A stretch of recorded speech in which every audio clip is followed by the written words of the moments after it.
Allow এর সময় ঘাড়ে করে কি এগুলো বাঁশের মতন করে নিয়ে আসি গোটা গোটা কুশার সব জিনিস আছে। কি স্পেশাল জিনিস।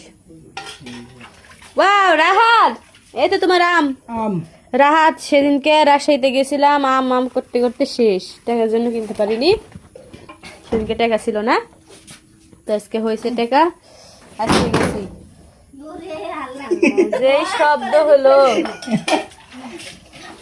ভালোই তো, খাইতে বসেছি আমরা। তুমি লেট করেছ আসতে, 9টা পার হয়ে গেছো। খিদে লাগছে বাপু, এখানে খাতে বসছি না, তুমি বসে দাও। তো খাওয়া দাওয়া করি, তারপর আপনাদেরকে দেখাবো নি কি নিয়ে আসছে ওখানে। আবার গরম ফ্যান দাও। তো কি কি নিয়ে আসছে দেখা হয়নি, তখন খাইতে বসছিলাম, তখন রাহাতের আব্বু চলে আসছে। তো প্রথমে এখানে কি দেখি, রাহাত দুষ্টুমি হয়ে যাচ্ছে, কিন্তু দুষ্টুমি হয়ে যাচ্ছে। ওয়াও, এই তো নাও আম খাবে। তো প্রথমে ধরি, হ্যাঁ জি, এই তো তোমার আম,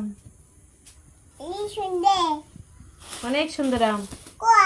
এই তো আম এখন কেমন হবে খেতে, দেখে তো হচ্ছে খাওয়া তুমি আগে দেখতে ভালো লাগছে। তো রাহাতের জন্য কিন্তু আমরা কিনা হয়েছে, তো একজনের জন্য কিন্তু সবারই একটু একটু করে খাওয়া হবে না, টাকা হবে না, তাই না? হ্যাঁ তোমাকে কাটা দেবো আমি, থামো। তুমি কি লিখে দেখি, ভিজে গেছে যে ডিম কলিছে দাদা।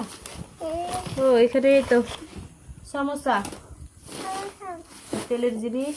আর আমি ফুচকা লেসতে করেছি, যেহেতু আজকে হাটের দিন, তখন হচ্ছে আমরা বাজার করতে গেছিল, কিন্তু মজাটা ছিল হয়নি গরমের ভিতরে, তাই জন্য আমাদের এখানে ধুমাঘাটা বাজার। তো এই তো ফুচকা লেসতে বলছি, এই তো টক আছে, আর বাড়িতে বানাবে যেগুলো। এতড়ি দিছো, দিছে এতড়ি খাবে নাকি? আল্লাহ, এতগুলো দিচ্ছে, আর এতড়ি ফুচকা লেসতো। তো এটাই হচ্ছে, হ্যাঁ আমাদের ইয়া। আর এখানে কি তোমার ওষুধ খাই তুলে, তো তোমার কাটা দিই, এটি বটি আছে, চলো আমটা কাটে দিই। হ্যাঁ কাটটা দাও। তো আমরা আগে ধুয়ে নিই, আর একটা পরিমাণ আজকে মশা কি বলবো,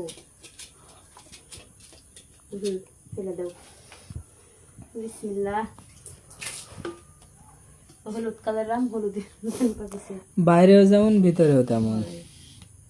এই তো রাহাত, সেন্ট তো সেই লাগিতে। এখন দেখো সবাই, দেখো মা আব্বা কোনটি আছে, আমি দেখি। কেটে দিও নি, এটাও নিয়ে থবো। বিসমিল্লাহ। মিষ্টি রে বা, মাশাআল্লাহ, আম্মা মিষ্টি বলছে, লাও। খাও রাহাত খাও। সেই স্বাদ, কিন্তু রাহাতের মনের আশাটা পূরণ করতে পারলো, যেহেতু ছোট সওয়াল যেটা আবদার করবে সেটাই খাওয়ানো লাগবে। কেমন রাহাত? মনের আশা কে পূরণ করলাম না। হ্যাঁ যাই হোক করো, আমি করলো তুমি করো, তুমি করলো আমি করা, সওয়াল তো আমাদের জন্য। স্বাদ স্বাদ, তাহলে